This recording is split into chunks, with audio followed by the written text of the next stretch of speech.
Launch Director. Launch vehicle is ready for launch. Mission Director. 3, You have permission 2. to launch. We have ignition of the RS-68A main engine. And we have liftoff of the United Launch Alliance Delta IV Heavy rocket. Mach 1, execute. And we have indication of spacecraft separation. Good afternoon. I'm Andrea Lenhoff. I'm a Systems Engineering Leader at ULA and your host for the final Delta launch carrying NROL-70 for the National Reconnaissance Office. I'm here at Cape Canaveral Space Force Station in Florida, where liftoff is currently scheduled for 12:53 p.m. Eastern. In addition to watching our webcast, you can also follow live mission progress at ulalaunch.com. The count is currently in a planned hold. We have 2 planned holds in our launch count, which give our team additional time to resolve any issues prior to entering the terminal count. At this time, the team is not working any issues and we're proceeding towards an on-time liftoff. Live mission coverage will continue through payload fairing jettison, which occurs about 6.5 minutes after liftoff. To tell us more about today's mission customer, let's go to ULA's Ben Chilton over at a viewing location on the causeway. Thanks, Andrea. I'm Ben Chilton, an ordnance engineer at ULA, and I'm joining you from the ITL Causeway just a few miles south of Space Launch Complex 37. There's a lot of people out here on the causeway that have come to watch this last launch of the Delta IV Heavy, and it's a beautiful Florida day for us to witness this rocket take off. Today's mission is for the National Reconnaissance Office, or NRO. The NRO is the leader in developing, acquiring, launching, and operating the nation's intelligence, surveillance, and reconnaissance satellites to secure and expand America's advantage in space. The NROL-70 mission will strengthen the NRO's ability to provide a wide range of timely intelligence information to national decision makers, warfighters, and intelligence analysts to protect the nation's vital interests and support humanitarian efforts worldwide. Back to you, Andrea. This is the 16th and final flight of the Delta IV Heavy rocket and ULA's 160th launch. Here's more about this heavy lift rocket. Designed by ULA's engineering team and built by our skilled technicians, the Delta IV Heavy rocket, once fully stacked, stands 235 feet and weighs 1.6 million pounds fully fueled. At the base of the rocket is the triple booster first stage, powered by 3 RS-68A engines, which together produce more than 2 million pounds of thrust at liftoff. Atop the center booster is the Delta Cryogenic Second Stage, or DCSS, powered by an RL-10B2 engine. Spacecraft are encapsulated inside a 5-meter diameter metallic tri-sector payload fairing. With production of the final Delta complete, the rocket travels from ULA's factory in Alabama to the launch site in Cape Canaveral on ULA's rocket ship. Once in Florida, ULA's launch operations team begins a series of events leading to today's countdown. The process begins by transporting and lifting the booster and DCSS onto the launch table at Space Launch Complex 37. Then, the encapsulated payload fairing is lifted and mated to the DCSS. Once fully assembled, the launch countdown begins when 40 hydraulic cylinders at pressures nearing 3,500 psi raise the Mobile Service Tower, or MST, about 8 inches. The carriage transporter system then moves the MST to its launch position, approximately 345 feet north of the rocket. Weighing in at approximately 10 million pounds, the 100-foot wide, 300-foot tall MST protects the rocket and payload from weather here on Florida's Space Coast.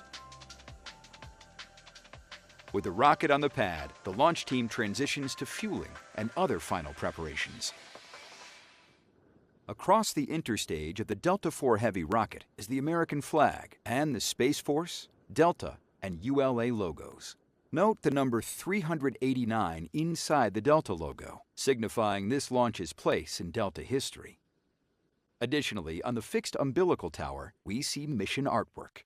Provided by the NRO, the art features a snow leopard, representing the NRO's quiet strength and providing an advantage to community, the nation, and its allies.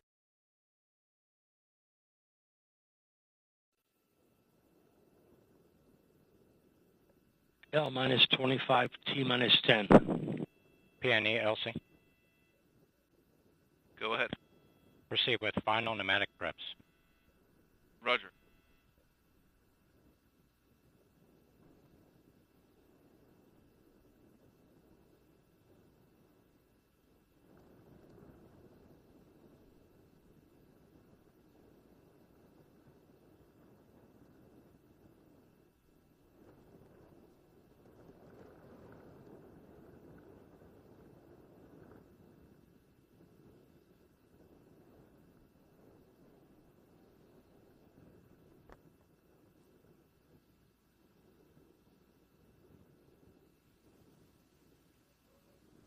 With this launch, we are remembering an NRO teammate.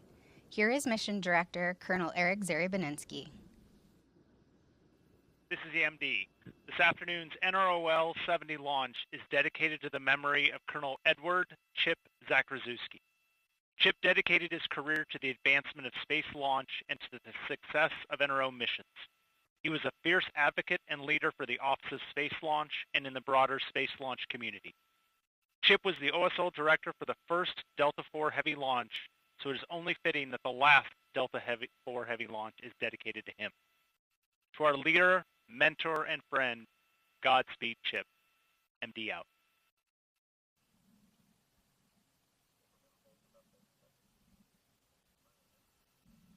Elsie concurs. LD.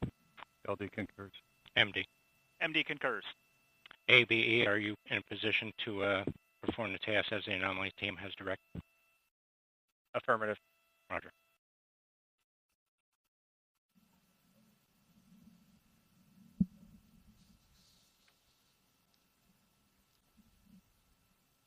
T-minus 8 minutes.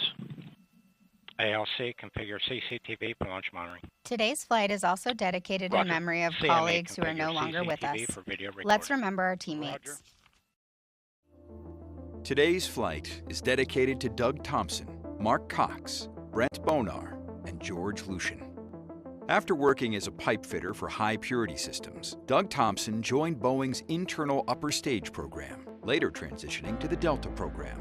Doug supported many Delta rockets and facilities during his career, including Delta vehicles launching from the Cape's Slick 17 and Slick 37 and Vandenberg's Slick 6, in addition to solid rocket booster and payload facilities and the machine shop.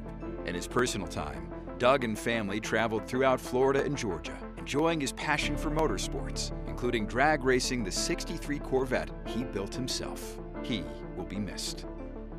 As a U.S. Army veteran, Mark Cox began his aerospace career in 1984 at McDonnell Douglas, then Boeing, and eventually ULA.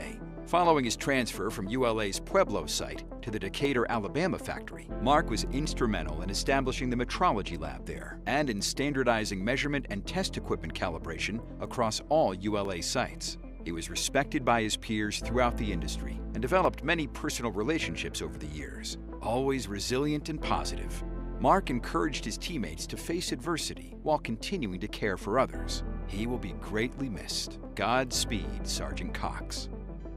Brent Bonar joined Aerojet Rocketdyne as a space propulsion mechanic in 2006 and contributed to the safe delivery of nearly every RL-10 engine through his last mission, NROL-68, in 2023. A loving husband, Brent was also a tireless volunteer, deeply committed to helping others, including 3 trips to the Bahamas in 2019 to support residents following Hurricane Dorian. This effort led Mark to logging more than 600 volunteer hours and being recognized as Aerojet Rocketdyne's 2019 Volunteer of the Year. Brent was kind and generous and a role model to many people. He will be missed. George Lucian began his career in 1960 as an electrical systems engineer with the General Dynamics Corporation, following his time at the University of Nebraska, where he earned a bachelor's degree in mathematics. In 1964, after working at the General Electric Company on the Apollo program, George began a new chapter at the Goddard Space Flight Center, followed by a move to the Kennedy Space Center. During his NASA career, George was an engineer, branch chief, division chief, and assistant launch manager, all in support of NASA's Expendable Launch Vehicle Services program. His career spanned 60 years and more than 400 launches. George was an invaluable team member, a mentor to many, and a true friend to all. T-minus 5 minutes.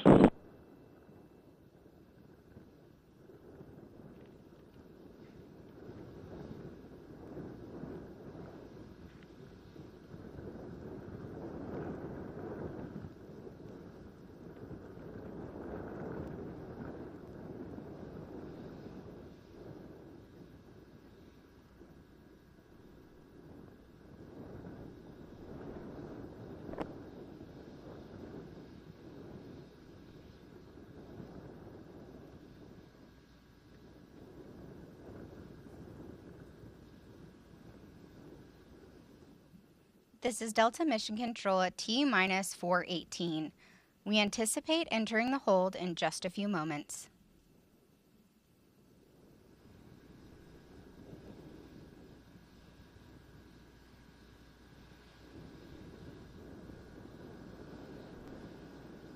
T-minus 4 minutes and holding. This is a 15-minute built-in hold. LC switch to not ready position.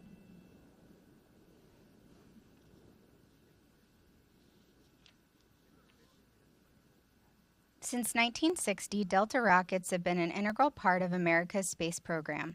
The on-orbit assets it has launched have improved life across the globe.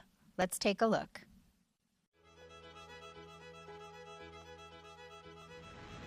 Following more than 60 years lifting historic missions to space and becoming a pillar in American rocketry, the Delta program is coming to a close with its final launch. Here's a look back at some of the groundbreaking firsts and iconic missions launched on Delta rockets. Delta quickly established its record of excellence in the 1960s, launching ECHO, the world's first communication satellite, Tyros, the first space-based weather observatory, and NASA's Pioneer and Explorer scientific spacecraft. The introduction of the Delta II rocket on Valentine's Day 1989 ushered in the GPS era, and a capability that improves life on Earth every day, from navigation to banking, agriculture, and beyond. The beloved Delta II earned its place in history with 155 flights, with 8 of those missions to Mars for NASA, including the Spirit and Opportunity rovers. The Delta program's commitment to vehicle improvement to meet customer needs culminated in the Delta IV family of launch vehicles, with a wide range of increased capabilities. Delivering missions for the Space Force, National Reconnaissance Office, NASA, and commercial clients, every Delta IV launch has been successful. As America's trusted heavy lifter, the triple-barrel Delta IV Heavy launched the first Orion spacecraft on an uncrewed shakedown cruise and sent the Parker Solar Probe to surf the atmosphere of the Sun. The 16th and final flight of the Delta IV Heavy rocket carries NROL-70, capping off the incredible legacy of this program.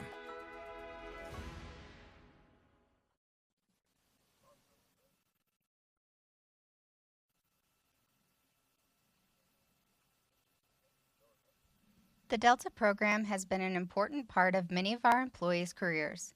We recently spoke with employees about what the Delta rocket has meant to them.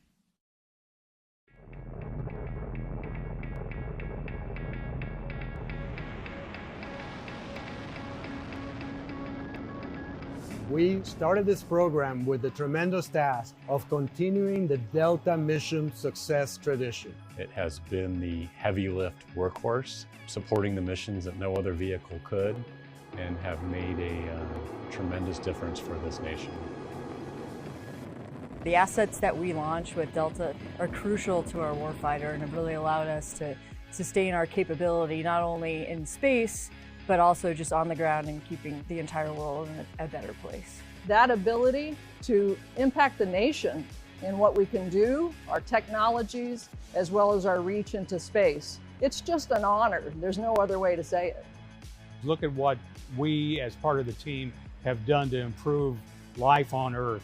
All things to be extremely proud of. The first launch, you kind of kept your fingers crossed and your toes crossed. We all stood out in the main part of the factory here and watched it, and it's just something that you do and say whatever makes you comfortable for that very first launch. Watching the Delta IV Heavy right outside the door of the Delta Operations Center and feeling the vibration and just amazement. I was at the launch site in the dock for the NROL-70 mission, and the experience when that thing lifted off of the acoustics, hitting that facility and literally seeing the windows flexing from the acoustics of that liftoff was something I will never forget. I've been down to the launch site, been on the pad, been on cranes up and down a heavy vehicle, been able to support on console, and been part of the day of launch activities. So I've seen it from a unique perspective. Those memories will always stick out. We took a lot of lessons from Delta. Aluminum skins, machined, brake formed, welded together with friction stir welding. The first time we used that was on the Delta IV program. One lesson learned from Delta IV that will stick for our future launches is our record of mission success and our focus on mission success, making sure that all of our launches accomplished what we wanted and delivered the payload for our customers. The teamwork that we built across all the different suppliers and across the program itself. It's a really complex vehicle, and so being able to bring that whole team together and deliver Delta for that many years has been brought over into the Vulcan program and will continue to live on. Whether it be in the design center, the operations center, the production center, we're all a big team, and those teams work together, and it's magic. Launch conductor is only one little cog in the whole process. This is a team sport, and the team has done nothing but a phenomenal job. Taking pride in your work and treating everything as if it's the most important job you'll ever do is something that I will keep with me for the rest of my career. Well, it's bittersweet, of course.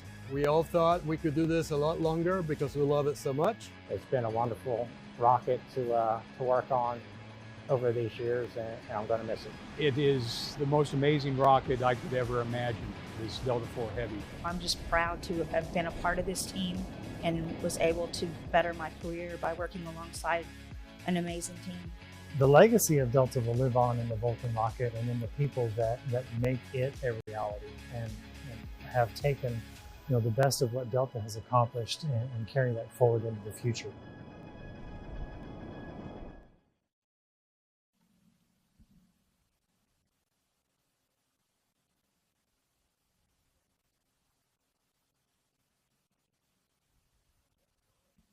After liftoff, the Delta IV Heavy will head east from Space Launch Complex 37.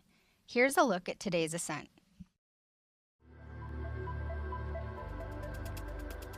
To mitigate the fireball created by the hydrogen-burning Delta IV Heavy rocket, the staggered engine start sequence begins with ignition of the launch table HBOs, burning off the excess hydrogen injected into the flame duct. Next, the starboard Delta IV ROFI lights, igniting its RS-68A engine. Then, the center and port RS-68A engines ignite to generate more than 2.1 million pounds of total thrust to lift the 1.6 million pound triple-core rocket off the pad. Shortly after liftoff, Delta begins a pitchover to attain the proper flight path while minimizing the pressure the vehicle experiences during flight. Delta then reaches Mach 1, the speed of sound, followed by the rocket reaching maximum dynamic pressure as it travels through Earth's atmosphere. With propellant depleted in the port and starboard boosters, the engine shut down and the boosters jettisoned to shed their weight. The remaining booster engine then throttles to full power to maximize performance against gravity losses. Once propellant levels deplete in the center booster, the engine shuts down and the booster is jettisoned from the second stage. The vehicle now weighs approximately 6% of what it did at liftoff. Following jettison of the center booster, the Delta Cryogenic Second Stage, or DCSS, main engine ignites. During ascent, NROL-70 is protected inside a 5-meter diameter metallic payload fairing. After traveling through the densest part of Earth's atmosphere, the payload fairing is jettisoned. The Delta IV Cryogenic Second Stage carries the last payload to launch on a Delta IV rocket to its final orbital destination, where it will begin its national security mission. As we continue the countdown to launch, let's head back over to Ben Chilton on the Causeway. Thanks, Andrea. I'm currently joined by a number of people who are very excited to watch the last liftoff of this magnificent rocket. We're about 1.5 miles from Slick 37, and when we reach T0, it'll take about 8 seconds for the sound to reach us, though we'll already be able to see Delta lifting off the pad. Currently, the weather conditions look great for launch, but I'll pass it back to you, Andrea, for the Space Launch Delta weather forecast for today.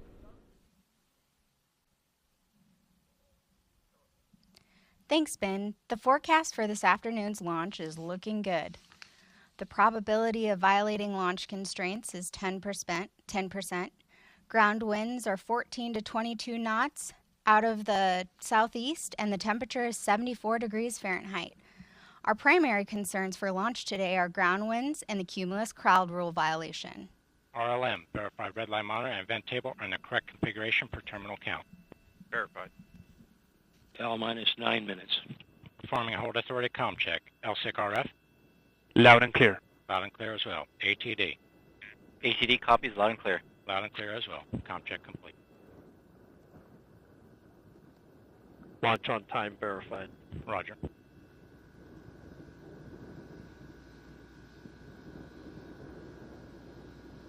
LC switch to ready position. All steps are complete prior to the status check.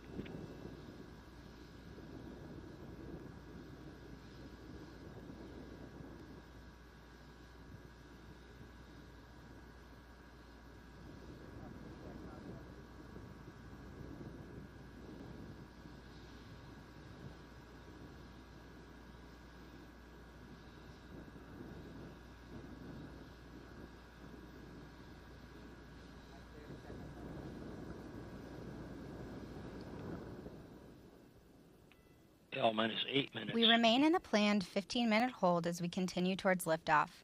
In a few moments, launch conductor Scott Barney will pull the launch team for the final go to pick up the count. 28 engineers and managers are pulled for system status and readiness to proceed. This is the final status check for all Delta vehicle systems, ground systems, spacecraft, and the U.S. Space Force Eastern Range. The vehicle system readiness pull includes electrical systems, hydraulics, pneumatics, propulsion systems, flight control, and propellants. Let's listen in as Scott Barney performs the final pulling.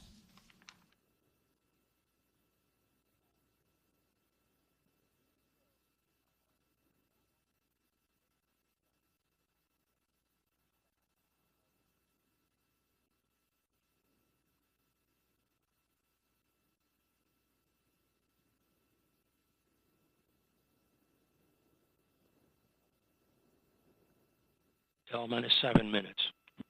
Status check to proceed with terminal count. First stage systems, propulsion. Go. Hydraulics. Go. Locks. Go. LH2. Go. Second stage systems, locks. Go. LH2. Go. Electrical systems, airborne. Go. Ground. Go. Facility. Go. RFFTS. Go. Flight control. Go. COM. Go. GCQ. Go. Operations support. Go. Pneumatics. Go. Umbilicals. Go. HASGAS. Go. ECS. Go. Red line monitor. Go. Mechanical engineering advisor. Go. Quality. Go. Ops safety manager. Go. ULA safety officer. Go. Vehicle system engineer. Go. Anomaly chief. Go. Range coordinator. Clear to proceed. Launch director. Launch vehicle is ready to launch. Mission director. You have permission to launch. Proceeding with the count. L minus 6. ALC verify T0 is set for 16:53 Zulu. Verified. Pulling is MEQ, complete establish and the swing arm team lock is pins go full. for launch. From T-minus 4 minutes until liftoff, you'll hear Scott Barney and the team performing the final steps in the countdown procedure. Several critical activities occur in the final minutes before launch, including verifying fuel tank levels and pressures in the 3 boosters and DCSS, in addition to arming the flight termination system. At T-minus 1 minute, the Range Operations Commander confirms the range is in a green condition for launch. At T-minus 15 seconds, the launch table HBOs at the base of the rocket are ignited to burn off excess hydrogen. At T-minus 7 seconds, the starboard engine is ignited. At T-minus 5 seconds, the port and center engines are ignited. Once the Delta IV Heavy lifts off, you'll hear flight commentator Rob Gannon providing launch vehicle ascent data. TD, verify SV configure for launch. TD on net 1, SV config for launch. Roger. TD out. Swing arm lock pins pulled. Roger. All steps are complete prior to terminal count.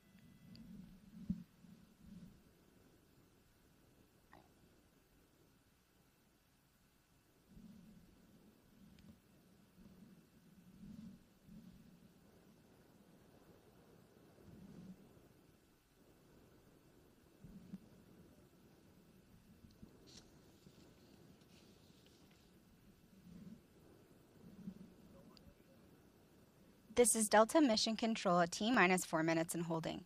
We anticipate releasing the hold in just a few moments.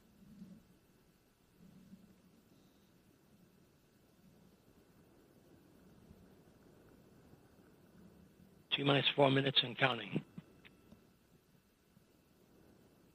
Minus 355. Ground pyros enabled. 350.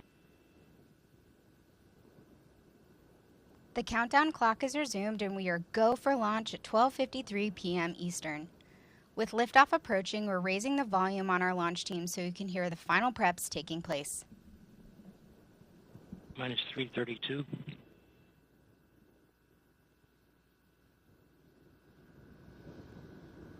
$325. Second stage lock, secure at flight level.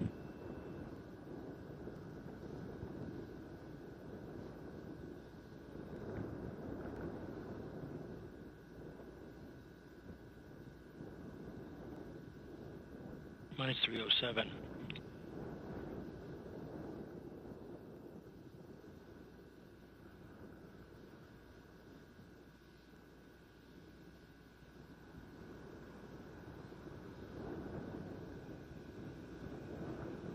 Minus 249. FTS internal.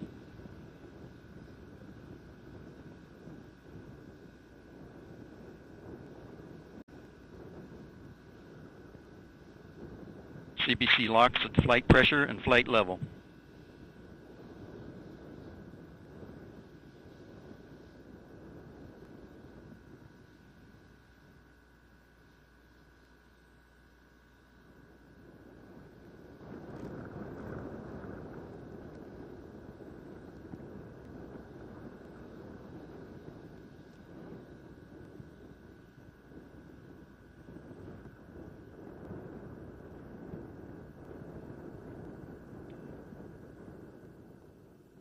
T-minus 2 minutes. The rocket, payload, ground systems, and eastern range are go for launch. Vehicle internal. Launch sequencer start. If you just joined us, I'm Andrea Lenhoff. CBC I'm your LH2 host at for the flight final pressure and Delta flight level. launch today. Liftoff is currently scheduled for 12:53 p.m. Eastern. SCS launch enabled.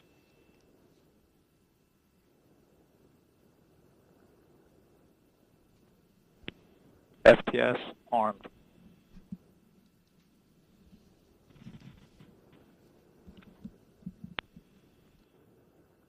Minus 120.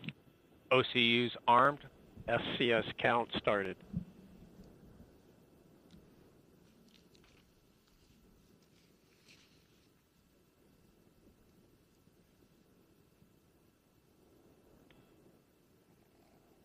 T-minus 1 minute. Go for main engine T-minus start. 1 minute.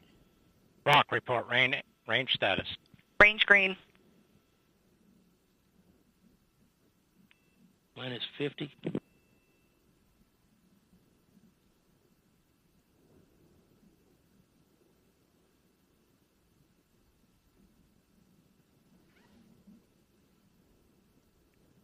Second stage LH2 secure at flight level. Minus 30. Status check. Go Delta. Go NROL-70.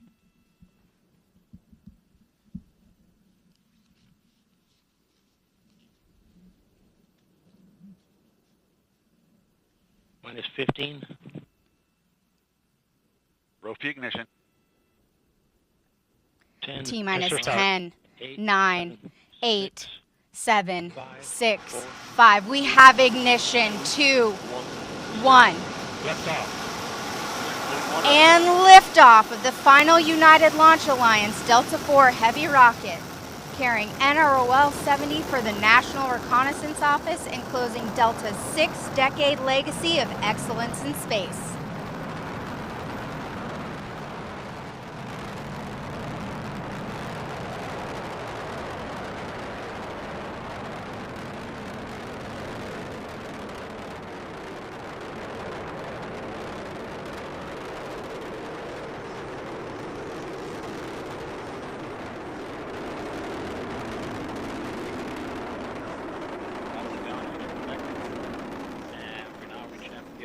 As planned, everything looking good.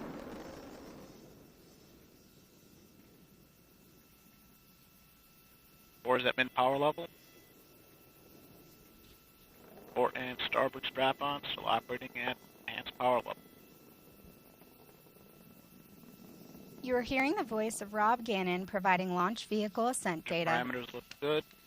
Flight control disturbances look good. And we have fired the isolation pyro valve on second stage reactor control system. And the first step in readying that system for operation. Engines continue to look good.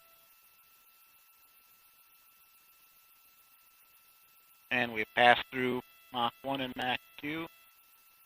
Normal disturbances there, everything looks good.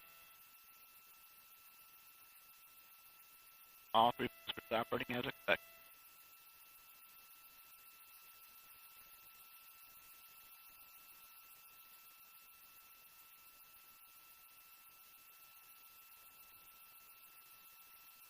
All three boosters operating as expected. Everything looks good. And we fired the pyro valve, pressurizing the reactor control system on the second stage.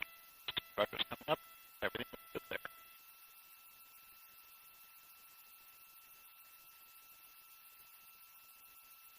What we're looking for is going to closed loop guidance. Up at 3 or 4 seconds. And we've started closed loop guidance. Vehicle maneuvering as expected. All three engines continue to look good.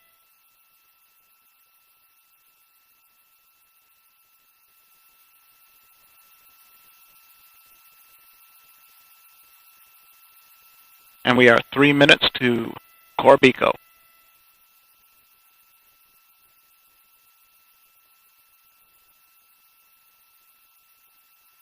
And the vehicle is now 1/2 its liftoff weight. All three engines operating normally, everything looking good.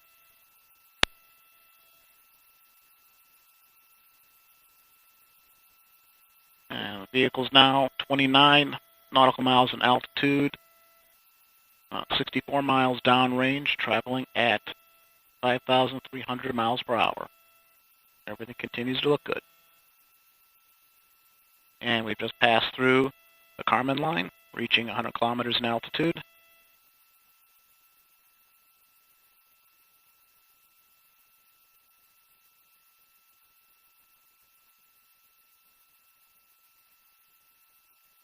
Everything looking good. 2 minutes to Corbico. Coming up on throttle down on the strap-ons. And we've begun throttling down the strap-on boosters in preparation for cutoff. We've now achieved min power level on the strap-ons. And cutoff. We have cutoff port and starboard boosters coming up on strap-on, and we have strap-on separation. Disturbances look good. Throttled up the core booster. We're now at EPL on the single stage booster. And we've re-enabled steering following separation of the strap-ons. Everything looking good. We just heard confirmation of port and starboard booster jettison. We have about 1.5 minutes until we reach our next mission event, booster engine cutoff. On the RL-10.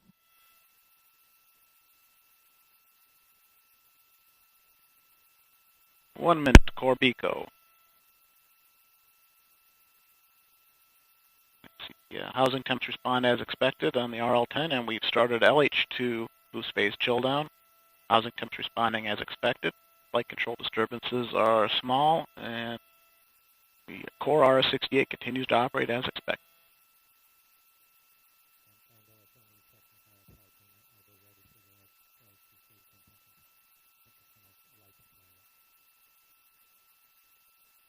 About 20 seconds to our next mark event, throttling down the core booster in preparation for BECO.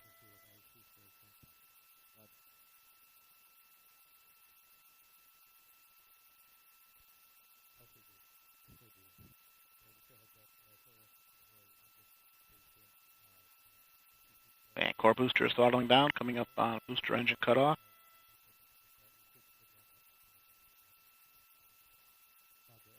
And we have BECO. Cut off on the booster, everything looking good.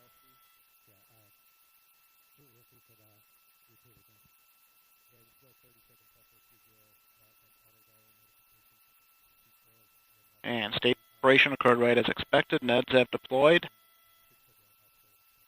And we have pre-start, start, and full thrust. RL-10 is up and running normally. Everything looking good. Enabled steering of the second stage. Second stage operating normally. Coming up on bearing separation.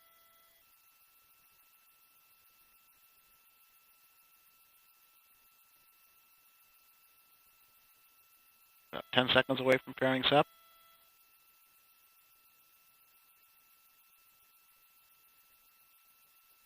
5 seconds to pairing sep, and we have pairing separation. Disturbances look good.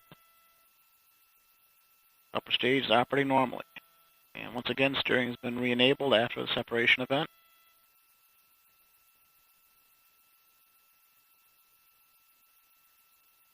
This is Delta Mission Control at T plus 6 minutes and 55 seconds. We just heard flight commentator Rob Gannon confirm the successful completion of the early phase of today's flight, and all systems continue to operate nominally. While the mission has just begun, we did just see liftoff of the last Delta rocket. Here's ULA President and CEO Tory Bruno. Well, good afternoon. A lot of you know that the Delta IV Heavy is, of course, the most metal of all rockets, setting itself on fire before it blasts into space. But I also want to talk about its tremendous contribution to our nation, to exploration, to national security. The Delta IV Heavy still today flies missions that no other rocket can fly. Soon Vulcan will pick up that mantle, and we're going to retire this venerable rocket that has made so much important work for our country. And I want to thank everyone who has been involved with the Delta IV Heavy. We have many employees who are here for the very first Delta IV launch, who are still here now for the last Delta IV launch to send off this great vehicle into its well-earned retirement. Thank you all. Hi, everyone. I'm now joined by ULA's Launch System Director, Bill Cullen. Bill, thank you so much for joining us today. Oh, thanks for having me, Andrea. We just saw a really magnificent launch for the last time. This has a little bit of a special meaning to you, is my understanding, because you started your career working on the Delta program. I did. So tell us a little bit about what this experience means to you. Well, so it is bittersweet, yeah. but it's very exciting, and it's a great evolution. And everything that Delta has done, Delta II, Delta IV, Atlas V is being done better on Vulcan. And so this is a great evolutionary step. And it is bittersweet to see the last one, but there's great things ahead. So. It is. It's exciting too. I know you and I have worked on Vulcan for a long time. So it's exciting to see it, but bittersweet, obviously, to be the last one. This Delta Heavy configuration is obviously a fan favorite. I know you've seen the most heavy metal of rockets. So definitely a unique and cool configuration. What is it about the Delta Heavy that makes it so special? Well, so two things. It all boils down to the mission capability, so which is lift capability in many ways, and then on orbit. But the lift capability, the no solid motors, pure liquid, the 3 strap-ons, the slow, majestic liftoff. It really is just majestic. Inspiring. Yeah. And there's nothing like it. You know, it makes your heart go. I really felt it. Like, I feel like more than any other rocket launch, you really feel it in your bones and in the vehicle. So it's just such a cool thing to see, and kind of sad for it to be the last one. So speaking of last, let's talk a little bit about first. So earlier in January, we experienced our first Vulcan rocket. Went off pretty flawlessly, in my personal opinion, which is kind of a big deal for the first one. We also have an exciting time coming up with the first crew flight test coming up here very shortly, actually. So with all those firsts, you know, we are looking at one of our lasts with the Delta configuration in the Delta Heavy. So what would you say was this program's greatest accomplishment?